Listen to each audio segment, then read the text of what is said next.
Capítulo 7. O bombardeio de Cône.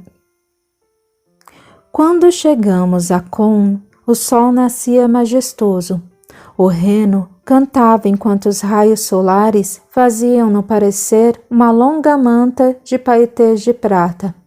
A catedral, quase um símbolo da cidade, uma construção de mais de 600 anos, era imponente e bela em seu estilo gótico.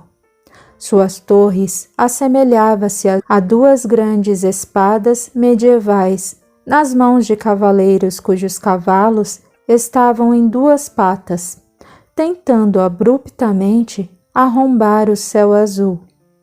Ou quem sabe guardar os restos mortais dos 3 grandes sábios que visitaram Jesus recém-nascido, que muitos acreditavam estar contidos nesse grande templo. Cône, ou Colônia, era uma cidade com forte influência comunista e católica, e por isso de difícil acesso aos nazistas. A cidade já havia sido ocupada por romanos, francos e prussianos, entre outros, ao longo de sua história conturbada. Foram tantas as batalhas às margens do Reno que o nome dessa cidade, uma demonstração de amor, parecia um paradoxo. Sim, o nome Colônia se devia ao fato de que o lugar seria a terra natal de Agripina, a jovem esposa do imperador romano Cláudio. Este, atendendo ao pedido da amada para elevar a então vila ao status de colônia, uma cidade do território romano, dera a ela o nome de Colônia Cláudia Ara Agripinensis, ou Colônia de Cláudio e Altar de Agripina. Com o passar do tempo, a cidade seria chamada apenas de Colônia. Nossa missão naquela cidade, às margens do Reno, era com o grupo de 8 estudantes de medicina. E por incrível que pareça, eles não estavam em Colônia.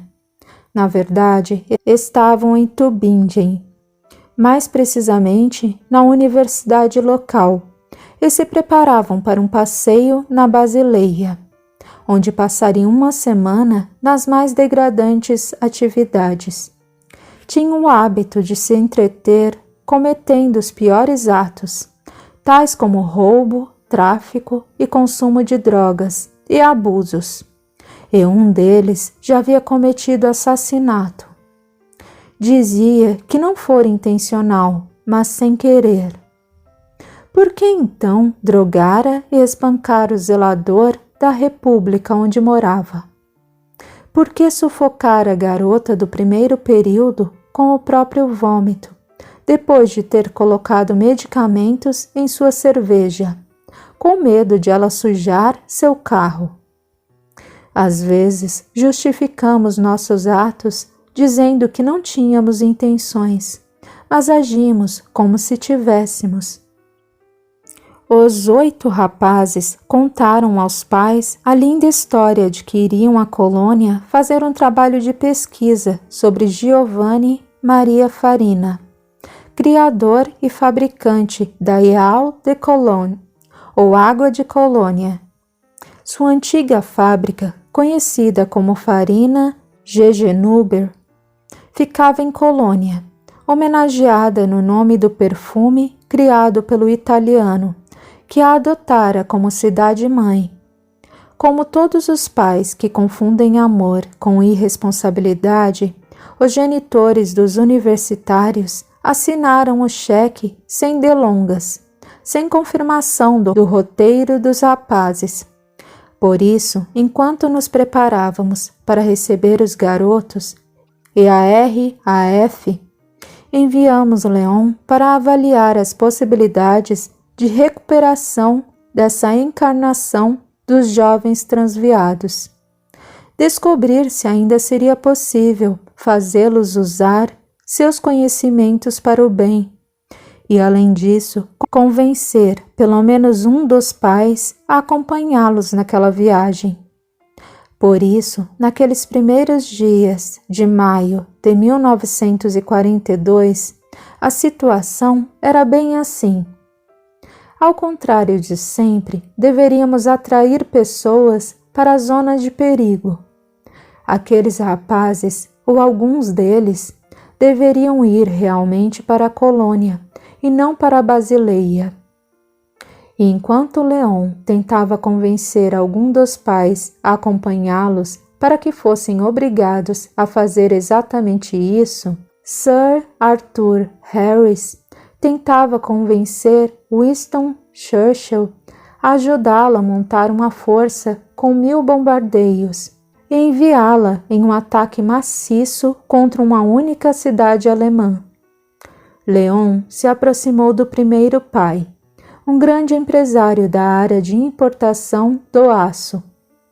Em tempo de guerra, seus trabalhos e lucros eram multiplicados por muitas vezes, e seu tempo dividido por mais ainda. Chegava em casa tarde da noite e saía ao amanhecer, sempre procurando compensar a mulher e os filhos com um cheque. Por incrível que pareça, sentia sua consciência totalmente em paz ao pagar pela ausência do pai e do marido, como se isso tivesse preço. O último aniversário do filho, esse homem passara a bordo de um vagão de luxo, fechando negócios com os produtores do minério. Sentiu uma ponta de tristeza ao se lembrar da data, mas um telegrama para um amigo dentro da Volkswagen, que prometeu entregar um belo automóvel ao rapaz, o fez esquecer qualquer compromisso. Ele nunca viu o presente, nem mesmo sabia a cor do carro. Apenas o preço ele não esqueceu. Achava que um presente tão dispendioso valeria sua ausência. Quando Leon sugeriu, durante o sono, que viajasse com o filho e mais 7 amigos em um comboio de 5 carros, ele quase teve um colapso. Não tenho tempo para pesquisas universitárias sobre perfumes, respondeu. Tem uma estrada de ferro por onde escoa toda a produção de minério de aço vindo do norte que pode ser bombardeada pelos inimigos e me deixar falido. Já dei dinheiro para despesas de meu filho. Já fiz minha parte. Aliás, pago tudo o que posso para garantir seu futuro. O futuro não está à venda. Sabia que seu filho ingere as mais variadas combinações químicas com álcool e alucinógenos que ele e os amigos inventam no laboratório da própria faculdade? Que ele não tem o menor respeito pela vida ou pelas pessoas e não reconhece a autoridade de ninguém? Coisas da idade. Isso tende a passar quando ele se formar. E ele deve estar quase lá. Deveria, mas já repetiu vários períodos e o senhor nem nota. Jovens são assim mesmo. Ele não está indo para a colônia, e sim para a Basileia. Mentiu para você. Qual a diferença? Colônia, Basileia, Berlim ou Berna? Qual a diferença? Leon chegou ao segundo pai, um banqueiro suíço que mudara para a Alemanha depois do divórcio traumatizante. A esposa havia pedido a separação e ele não se conformara. Declarara guerra a ela e colocar o filho no meio do fogo cruzado. Depois de longas e exaustivas batalhas judiciais que deram a ela a guarda do menino, ele começara a denegrir a imagem da mãe, que fazia o mesmo a respeito do pai. Assim, o garoto não mais respeitava nem a um nem a outro, já que não eram pessoas respeitáveis e não valiam a pena, entre aspas. Era o que ele ouvia sempre. Quando atingiu idade para escolher com quem moraria, ele optou pelo pai.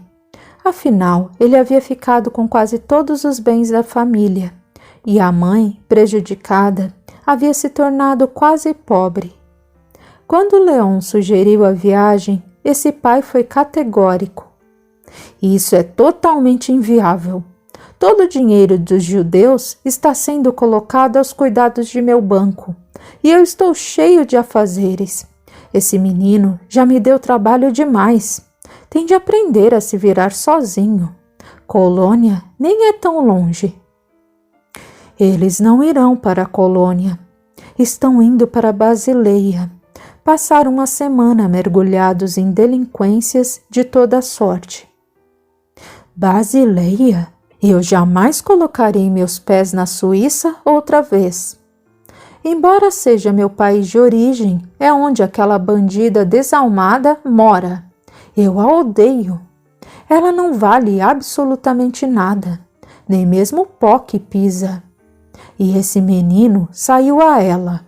É um facínora, um gangster, um malfeitor.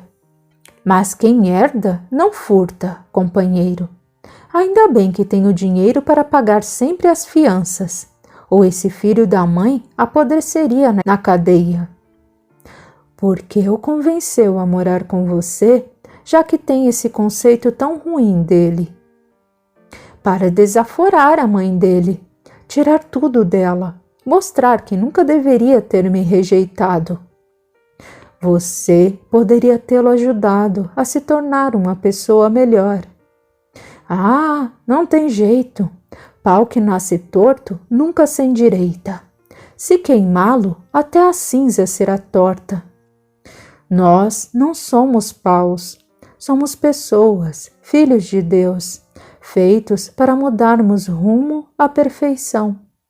Você está doente, sente-se rejeitado e projeta em seu filho toda a raiva que tem, não da mãe dele, mas do fato de ela o rejeitar. Não quero saber. Relaxe, aquele mau caráter tem as costas quentes em meu banco. No final, tudo dá certo. No final, tudo dá certo. O terceiro pai não pôde ser contatado. Estava totalmente alcoolizado. O quadro era triste e assustador. O corpo físico em total desleixo. Jazia jogado metade na cama, metade no chão.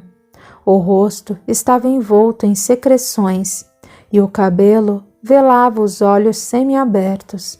Alguns botões da camisa e a braguilha estavam abertos. Seu perispírito pairava a alguns centímetros do corpo físico, em situação idêntica, com a diferença de que este era sugado violentamente por espíritos maltrapilhos, em completo desalinho, viciados em álcool, e que o acompanhavam dia e noite para ter acesso a essas sensações. Este infeliz quase nunca se lembrava de como chegava em casa.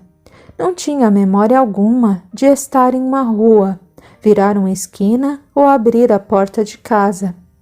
Era conduzido por seus acompanhantes, que diziam cuidar de seu amigo, entre aspas, para usá-lo sempre. Nada havia para ser feito por ele naquele momento.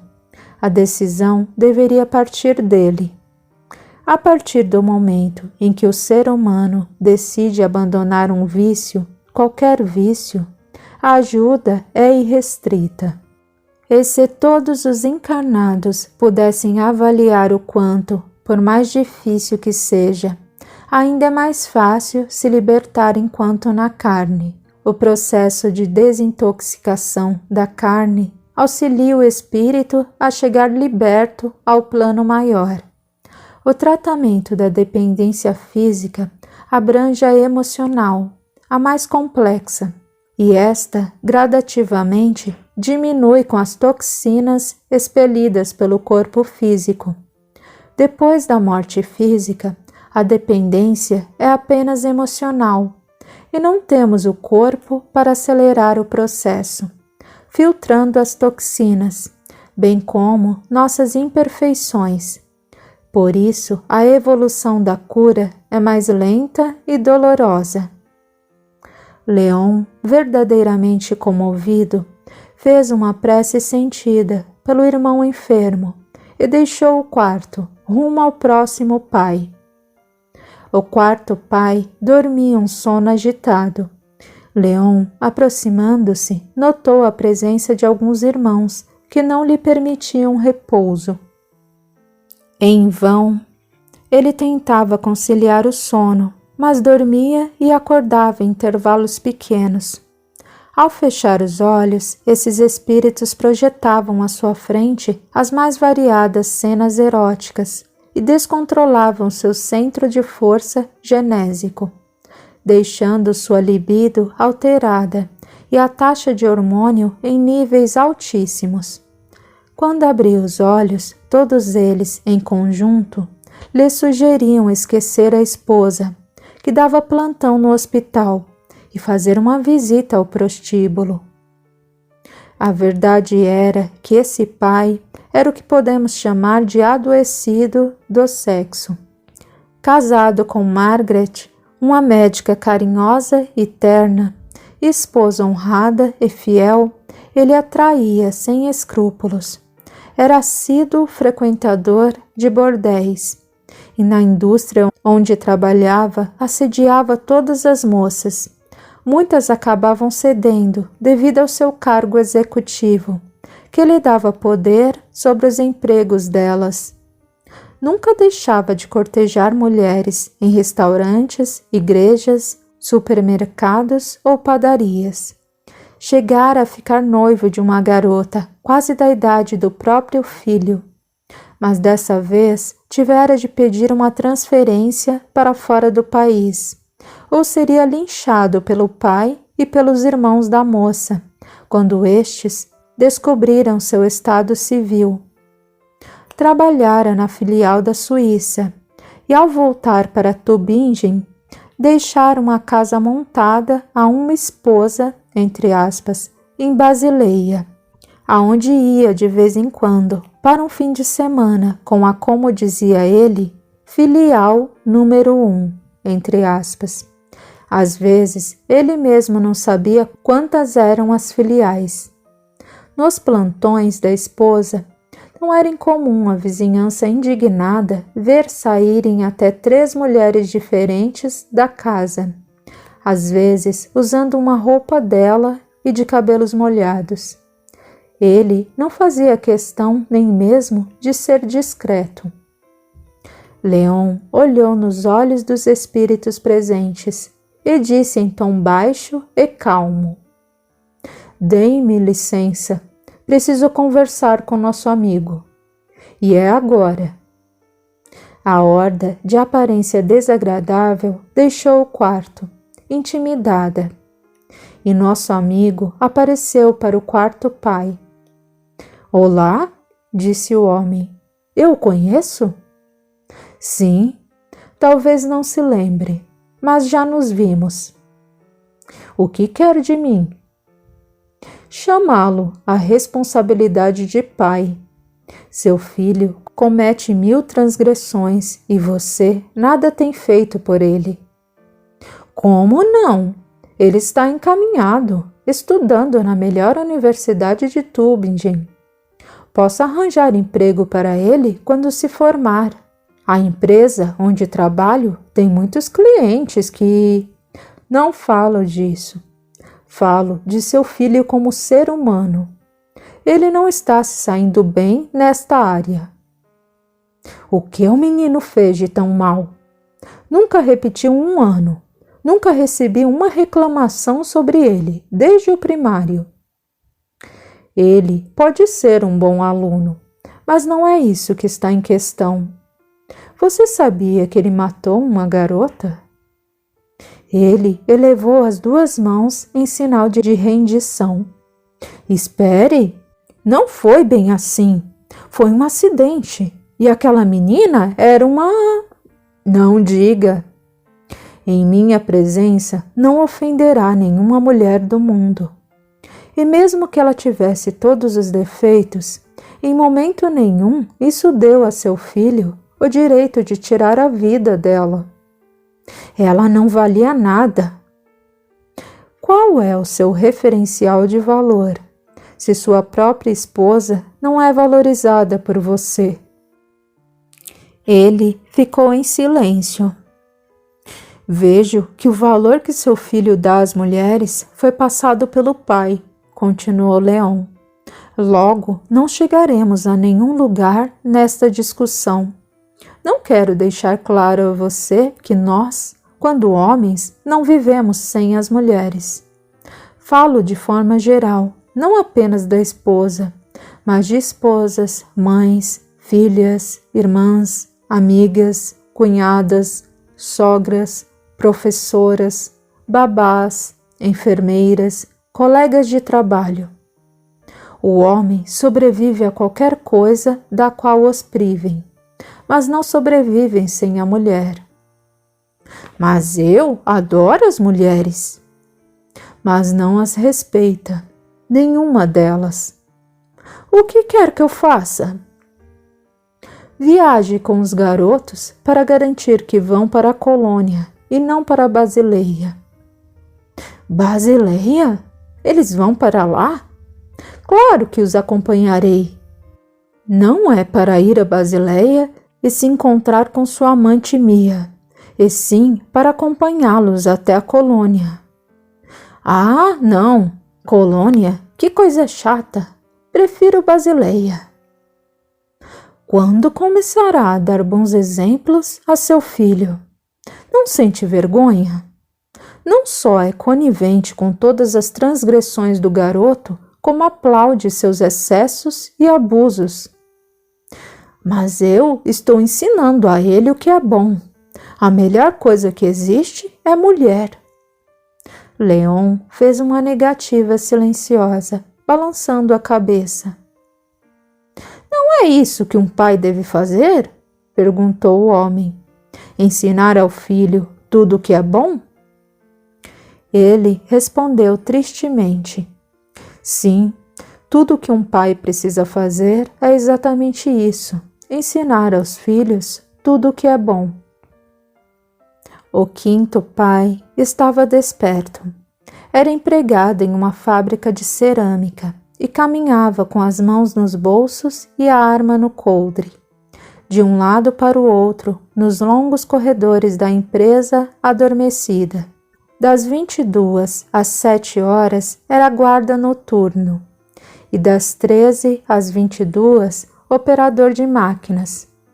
Aquele homem, ao contrário dos outros pais, era pobre e trabalhava 18 horas diárias para manter o filho, que tinha meia bolsa na faculdade. A esposa era perita em pretzel com canela. O enorme forno estava sempre aquecido e repleto da iguaria, e os fregueses esperando cada fornada. Com a eclosão da guerra, as vendas diminuíram, mas ainda conseguiam passar algum dinheiro para o filho quando este visitava os pais no fim de semana.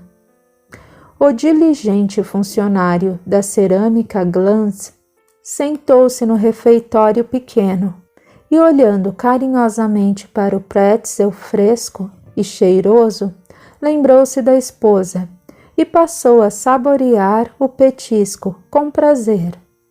O cansaço era visível no meio de sua dupla jornada, e Leon deu a ele um empurrãozinho para o sono. Quando ele adormeceu, cumprimentou-o. Bom dia, Herr Kurbjuweit. Bom dia. O senhor me conhece? Há muito tempo. Como está? E Frau Gisela?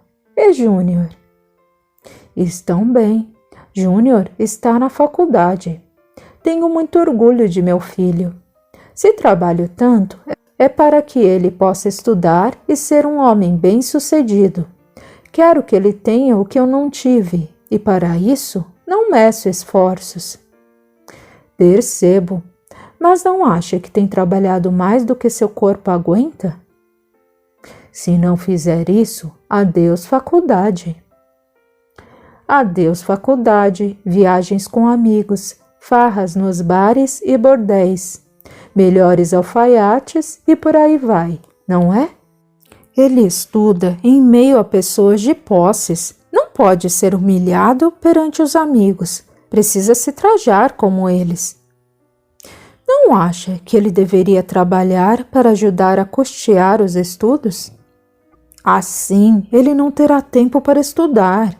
Eu e a mãe dele trabalhamos para que ele possa se dedicar o tempo todo aos estudos.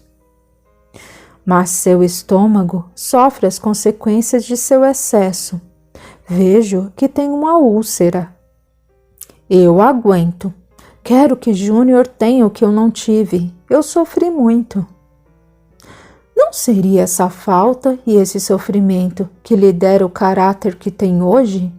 Será que se alguém tivesse se matado de trabalhar para sustentá-lo, você teria os mesmos valores? A mesma conduta honesta que tem hoje? Não sei. Talvez sim. Talvez não. Não quero ver meu filho sofrer. Enquanto eu puder, suavizarei sua luta. E quando não puder?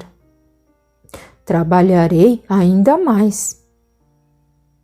Existem coisas que não estão à venda.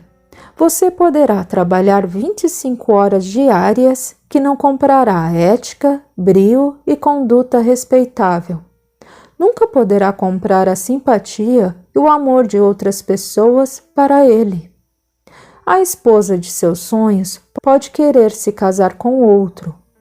É imprescindível que digamos não a nossos filhos às vezes, pois a vida certamente o fará. O não, muitas vezes, é mais benéfico que o sim. Deixe seu filho amadurecer, deixe-o aprender a ser autossuficiente. Ele será quando se formar e me ajudará a formar meus outros filhos.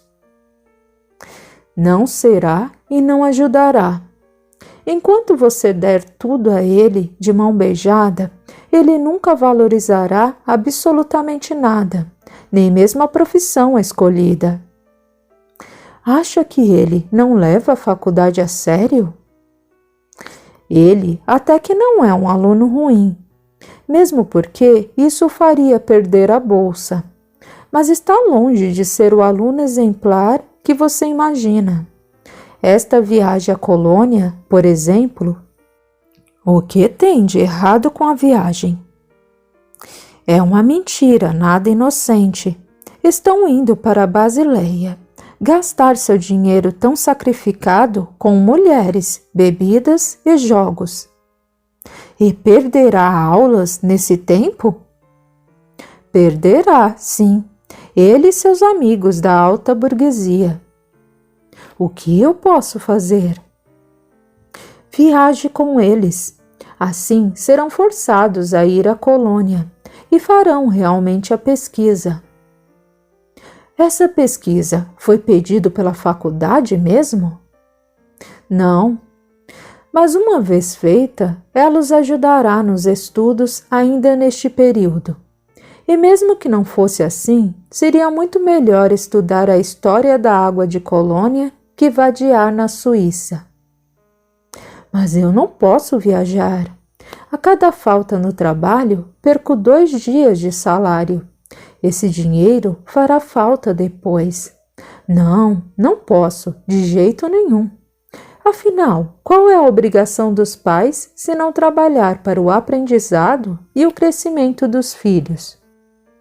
Os trocadilhos estavam sempre presentes nos diálogos dos pais, e mais uma vez Leon repetiu tristemente: a obrigação dos pais é precisamente esta: trabalhar para o aprendizado e o crescimento dos filhos.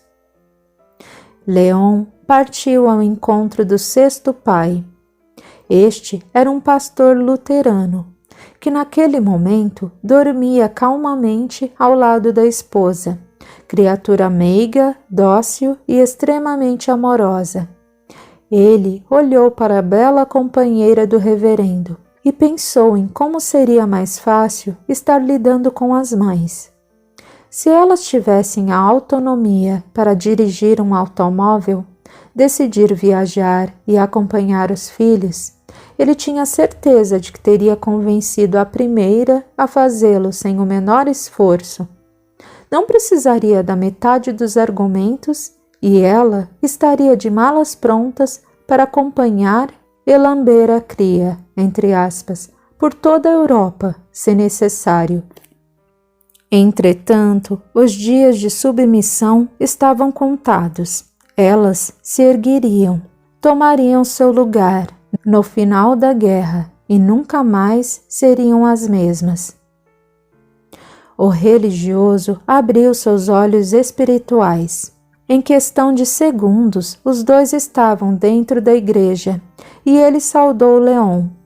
Que a paz de nosso Senhor Jesus Cristo esteja com você. Obrigado, irmão. Que a paz dele esteja conosco. De onde vem? Em que posso ajudar? Ah, eu venho de longe e você me ajudaria muito se dispusesse a falar sobre seu primogênito. Dirk? É um garoto adorável, servidor do Senhor. Não fuma cigarros de nenhuma espécie e não bebe álcool. É casto e só conhecerá uma mulher após o matrimônio. É estudioso e responsável, respeitoso e prestativo. E pensar que eu quase o perdi para o sarampo. Mas a doença consumiu um de seus olhos belíssimos. E mesmo com uma vista só, ele estuda e se desenvolve como ninguém. Pobrezinho, é um rapaz muito sofrido. Tem certeza de que falamos do mesmo garoto? Por quê? Porque seu filho não é esse anjo que o senhor imagina. Ele tem muitas deficiências de caráter, as quais eu contaria com o senhor para tentar corrigir. Não, em hipótese alguma admitirei que fale mal de Dirk. Ele e os amigos não estão agindo de maneira correta. Entre eles já houve furtos, consumo de substâncias ilegais e álcool, abuso e até assassinato. Dirk precisa de sua ajuda, reverendo. Isso é urgente. Se essas coisas satânicas aconteceram realmente, não foi pelas mãos de meu Dirk. Aqueles amigos dele podem até ser malfeitores, mas garanto que ele não participou de nada disso. Ele nem mesmo tem consciência de que seus companheiros são capazes de atitudes tão baixas, ou já teria se afastado deles. Jamais seria conivente com gente assim. Ele não só é conivente, como coautor dos crimes. Não acredito. Infâmia! Calúnia! Pelo menos me prometa que conversará com ele sobre isso. Nem pensar. Pobrezinho, ele é doente, deficiente de uma das vistas. Não posso magoá-lo. Nunca faria isso. Na verdade, nunca fez, não é, pastor? Só pelo fato de ele ter tido sarampo, deixou o menino crescer sem o menor limite. Feche os olhos para os seus erros desde a primeira infância. Dirk é doentinho. Não posso contrariá-lo. Não foi assim a vida toda. Nas brigas com os irmãos, ele sempre tinha razão, mesmo quando não a tinha. E quando ele gritava e rolava ao chão, na verdade não era por um brinquedo ou qualquer outro capricho. Uma criança, quando chora aos berros, na verdade berra por limites. O fato de ter limites, de ouvir um não que se sustente até o final, é para ela sinal de que há alguém mais forte e, consequentemente, a proteção, segurança. É uma pena que poucos pais entendem isso. Ao cederem, abrem campo para pirraças infinitas, pois o pirracento é um desprotegido que gritará por isso para sempre. Quando não cedemos, eles deixam de ser escandalosos, não só porque percebem que não resolve, mas principalmente porque se sentem seguros e não reivindicam mais segurança. As pirraças acabam com a idade. Não acabam. Cedem lugar às chantagens emocionais, ao complexo de vítimas do universo, ao maquiavelismo, à enganação, à falta de tolerância, às perdas, à criminalidade, à depressão e até mesmo ao suicídio. Meu filho não é assim. Tem certeza de que nunca ouviu dizer que algo acontecia pelo fato de ter apenas uma vista? Que era discriminado ou algo assim? Mas é verdade. Tentam menosprezá-lo por isso. Ele nem pôde ir para o exército. Como ele sofreu na ocasião. Era seu sonho defender a Alemanha. Leon estava incrédulo. Aquele garoto nunca desejara servir o exército. Sempre dissera que quando fora dispensado, até agradecera ao sarampo. Porém, usara a dispensa para passar por vítima para o ingênuo pai. Reverendo, se eu dissesse para o senhor que o seu filho e mais 7 rapazes não vão para a colônia, e sim para a Basileia, para uma semana de transgressões, o que diria? Ou que o senhor está mentindo, ou que eles irão para a Suíça no afã de conhecerem um dos muitos laboratórios farmacêuticos daquele país. Não iria nem mesmo conferir? Claro que não. Confio em meu filho e ele em mim. O que é imprescindível no relacionamento entre pais e filhos. Não seriam a confiança e o amor mútuos? Sim, a confiança e o amor mútuos, disse nosso amigo, frisando a palavra mútuos. São a base de todo o relacionamento. O oficial cochilava com a cabeça apoiada na mesa. Era um militar de alta patente trabalhando na segurança do Führer em Berlim. Hitler era campeão de sobrevivência a atentados. Sua segurança preocupava o alto escalão, que designara os melhores homens da temida Gestapo para sua guarda pessoal. Eram homens frios, com pouca ou nenhuma sensibilidade. Nada conseguia comover aqueles homens de pedra. Crianças, mulheres, grávidas, idosos, animais. Nenhuma imagem os fazia sentir piedade. Para eles existiam apenas 2 tipos de pessoas: alemães, arianos e inimigos em potencial. Não importavam a cor, a idade ou a fragilidade. Cumpririam, sem remorsos, qualquer ordem macabra e cruel que recebessem. Não tinham a menor ideia de quantos já haviam exterminado sumariamente, indefesos, armados, jovens, idosos, soldados e civis. Não tinham o menor respeito pela vida humana. Mas este era o primeiro quesito para integrar a guarda pessoal do Führer. A Gestapo, administrada pela SS, tornou-se célebre na Alemanha e posteriormente por toda a Europa ocupada, pelo terror implacável de seus métodos. Esta polícia secreta representou o arbítrio e o horror das forças nazistas por onde passavam. Com sede em Berlim, os homens vestidos de preto, com as insígnias metálicas de um crânio humano e uma águia no cap, aterrorizavam com a aparência os próprios berlinenses, conhecedores da verdade.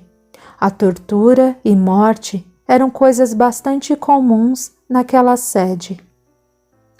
Um desses agentes escolhidos a dedo, que cochilava sobre a mesa, era nosso sétimo pai. Herr Theodor, como todo mundo, possuía seu calcanhar de Aquiles. Na verdade, dois. Uma certa operação que liderara para destruir um gueto na Polônia, e Bernard, seu filho, um de nossos garotos. Seu desejo era que o filho seguisse carreira diversa da sua. Não o desejava na carreira militar, pois não queria que sua sensibilidade fosse castrada. Sonhava com o filho recebendo o Nobel de Medicina. Sonhava com o filho trabalhando em grandes hospitais. Esse desejo nascera com a morte da esposa em seus braços, ardendo em febre. A filhinha, a qual acabara de dar à luz, seguira a mãe poucos dias depois. E a partir daí, ele criara o pequeno Bernard, a única pessoa que lhe restara, para ser médico. O rapaz, embora nunca tivesse levado sequer uma palmada, sabia da profissão do pai, e isso bastava para que tivesse um medo descomunal do genitor. Quando este ingressara na temida Gestapo em 1935, esse medo beirava as raias da insanidade. Theodor nunca precisara levantar a voz, e um olhar dizia se ele estava calmo ou a ponto de explodir. Sempre dizia em tom tranquilo e quase inaudível: "Não queira que eu o pegue, moleque. Sou capaz de matá-lo." Bernard sabia que aquilo não era uma hipérbole. Ele o faria mesmo. Nunca sorrira para o filho, nunca lhe dera sequer a mão. Nem ele a desejava. Quanto maior a distância do pai, melhor. Ao ir para a faculdade, ele exultara. Estava longe do carrasco da Gestapo. E encontrara amigos bem divertidos, entre aspas. Theodor, por sua vez, sentira indiferença com a mudança do filho para Tübingen. Ele gostava do garoto, mas queria vê-lo formado e isso era tudo. Mandava o dinheiro religiosamente e exigia que lhe prestasse contas, o que não era difícil, com a ajuda dos espertos companheiros, e que viesse a Berlim a cada 15 dias e nos feriados nacionais. E ele, claro, obedecia cegamente, o que deixava uma brecha para que todos escarnecessem do rapaz. Leon se sentou ao lado do oficial. Oberst. O corpo espiritual do coronel rapidamente estava de pé em posição de sentido e batendo continência para nosso amigo, que estava sentado. "Esteja à vontade", ele sorriu. "Não sou seu superior militar. Estou aqui para falarmos sobre seu filho." "É professor? O que aconteceu com Bernard?" "Não sou professor. Quero falar sobre uma viagem que seu filho fará."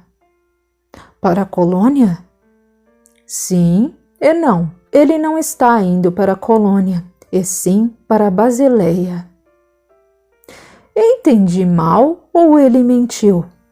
"E se entendi bem, por que mentiu?" "Porque ele jamais lhe diria que estava indo para a Suíça passar uma semana gastando seu dinheiro com as mais variadas perversões." "E ele fará isso?" "Custa crer, pois tem muito respeito por mim, e não faria nada que eu desaprovasse, nem mesmo mentir. Eu eduquei esse menino rigidamente." "Está enganado, coronel. Ele não tem respeito, e sim medo de você, que não o educou, mas o reprimiu. Trabalhou nele o medo da punição e não a conscientização. É bem diferente." "Dá na mesma." "Não. Quando uma pessoa tem respeito por outra, tem amor e procura proximidade. Quando há medo, não há amor, e a distância é uma escolha que alegra. Quando se educa, não se reprime. Deixa-se livre e consciente de que não se deve errar, não só se pune quando se erra. Respeito não é algo passado através da genética. Não é dado, comprado ou imposto. Respeito é transmitido por exemplos e requer atitudes. O importante é que Bernard não faz coisas erradas. O ser educado não faz coisas erradas nunca. O oprimido só não as faz perto do opressor. Se tivesse educado seu filho, ele não só não mentiria quanto à viagem, como também não iria. E o comportamento dele seria idêntico, perto ou longe de você. Entretanto, longe do Gestapo, como ele o chama pelas costas, comete todos os absurdos imagináveis. Desde tomar medicamentos com álcool e dirigir embriagado, até ser cúmplice de assassinatos e participar de roubos. Tem consciência das acusações que faz? Isso é muito grave. Não estaria aqui se não compartilhasse de sua opinião. Isso é realmente grave. Eu vou matar esse garoto. Vou agora mesmo para Tübingen. E não só vou pegá-lo, como também aqueles 7 marginais. Vou mandá-los para a Rússia, talvez para a África, talvez para tripular um submarino ou um Stuka. Nem tão ao céu, nem tão ao mar. Eles só precisam ir para a colônia. Uma porta bateu com força, despertando o militar perturbado. Não tinha exata noção de seu encontro com Leon, mas em seu íntimo sentia que precisava fazer uma visita à Universidade de Tübingen. Mas não fora disso que Leon pretendera convencê-lo. O 8º e último pai era um médico íntegro e leal à sua profissão e missão. Havia servido no fronte na ocasião da invasão da Polônia e, sem deixar os compatriotas perceberem, ajudara a todos, indiferente ao uniforme que usavam. Estivera também na queda de Dunkerque e ajudara franceses e ingleses várias vezes. Depois da conquista da França, pedira licença do exército e voltara para Tübingen, onde seus pacientes o aguardavam, ansiosos. Havia aqueles que frequentavam sua clínica e pagavam pela consulta, e aqueles que nada tinham para deixar com a secretária. A estes, ele tinha ordens expressas de dar os medicamentos e algum alimento, já que medicamentos não podem ser usados de barriga vazia.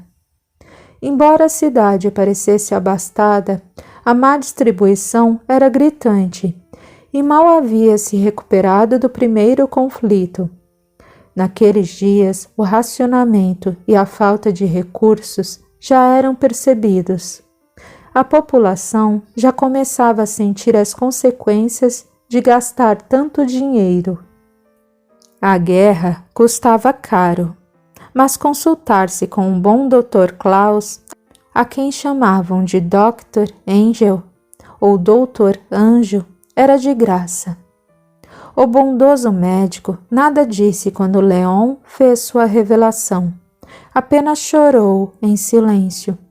Era uma dor indizível saber que o filho desviava-se da medicina elevação, da medicina coração. Aliás, parecia desviar-se da medicina em si. Como podia se prestar a perder tantos dias de aula naquela viagem para a Suíça? O estado do médico era de total impotência, falência e frustração. Eu falhei como pai, murmurou. Não deixe seu filho saber que se sente um pai falho. Você deu a melhor educação que poderia dar. Deu a ele seu exemplo. Não é você quem está errado, mas ele. Seja forte, confronte-o. Exponha diante dele o mau comportamento que vem tendo. Faça com que ele veja onde está errado e corrija-o. Uma enfermeira veio em direção à pequena sala onde o Dr. Angel cochilava entre consultas, exausto.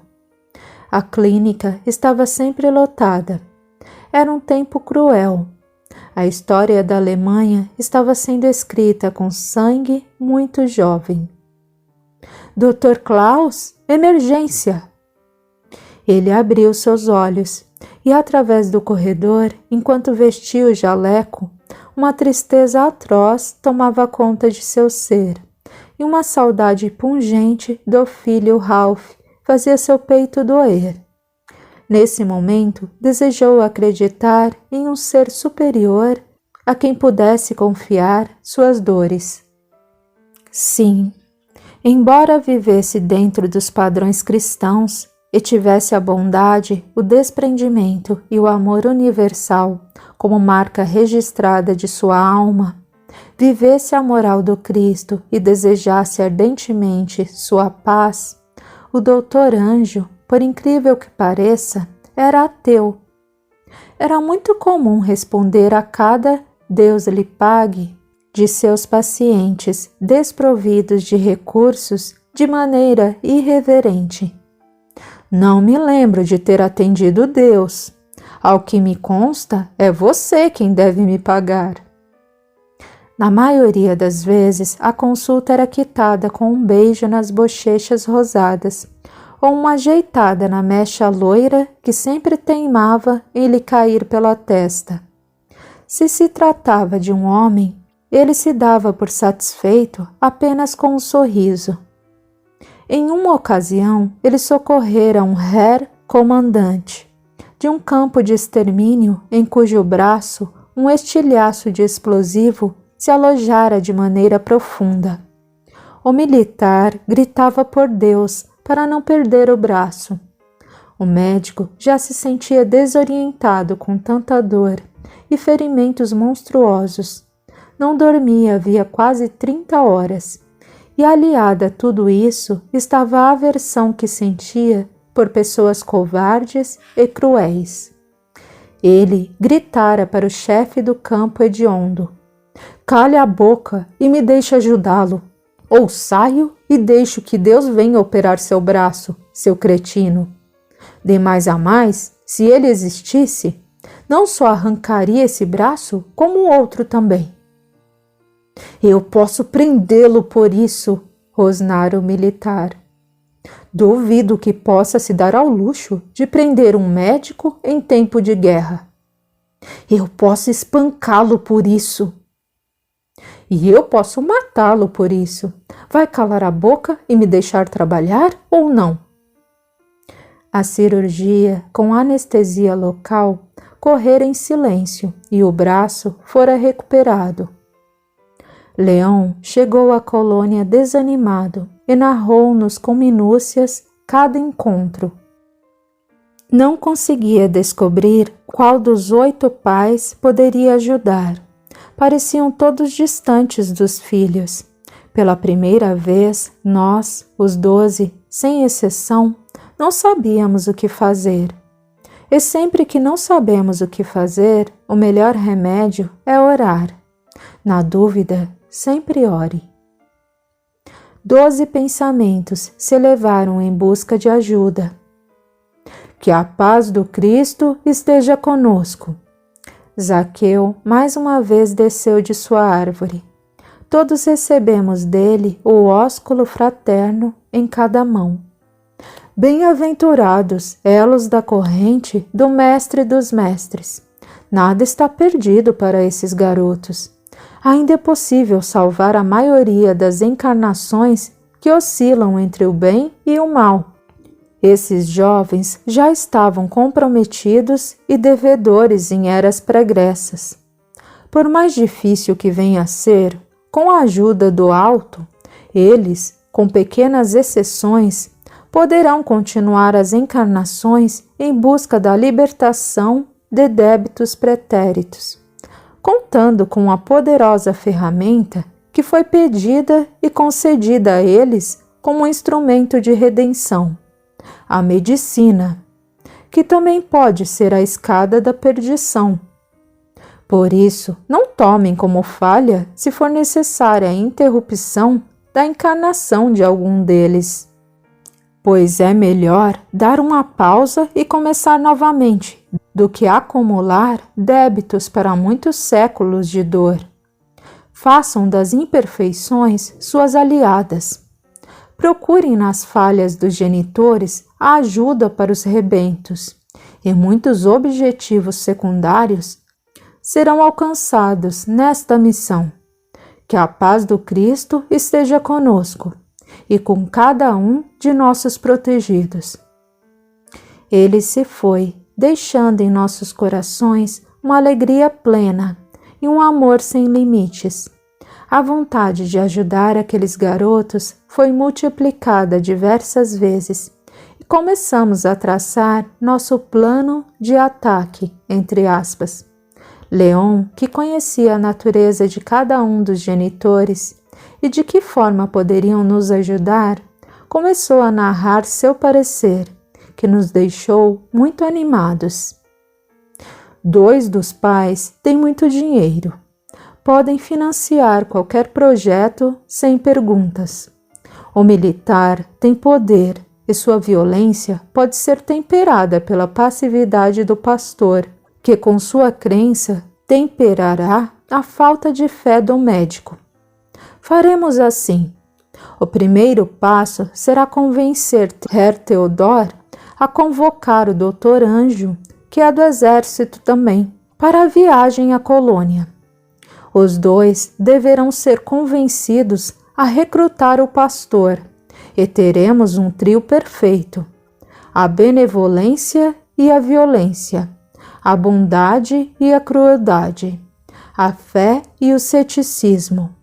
Ao final, poderemos ter, além de alguns garotos recuperados, um médico crente, um militar menos frio e inflexível e um pastor menos ingênuo. Os pais com problemas com álcool e sexo não serão produtivos e o operário realmente não poderá deixar o trabalho por tanto tempo. Podemos nos virar sem ele. Deixe-me tentar com Herr Theodor, pediu Saulo. Embora os SS não sejam tão acessíveis no campo, na Noruega eu me saí bem com um militar. Boa sorte, Saulo. Leve Lina com você. Eu posso conversar com o médico, ofereceu-se Cosme. Ótima ideia. Salomão o ajudará. Vamos tentar coincidir o plantão de Frau Margaret com o de Klaus. Tenho certeza de que o marido não vai se opor a que ela viaje, pois vai adorar ter um tempo livre para suas filiais, entre aspas. Acho que entendo agora o que Zaqueu quis dizer com procure nas falhas dos genitores a ajuda para os rebentos, e muitos objetivos secundários serão alcançados nesta missão, disse Nina. Deixe que eu fale com o pastor. Vá, sim, Nina, e não dispense a ajuda de Isa. Todos os pais, com exceção de Herr Theodor, o Gestapo, residiam em Tübingen ou adjacências. Já os rapazes residiam no campus da universidade, o que era uma maneira de facilitar o deslocamento até a classe, que de outra forma poderia se tornar cansativo e ao mesmo tempo garantir a liberdade, entre aspas, dos futuros médicos.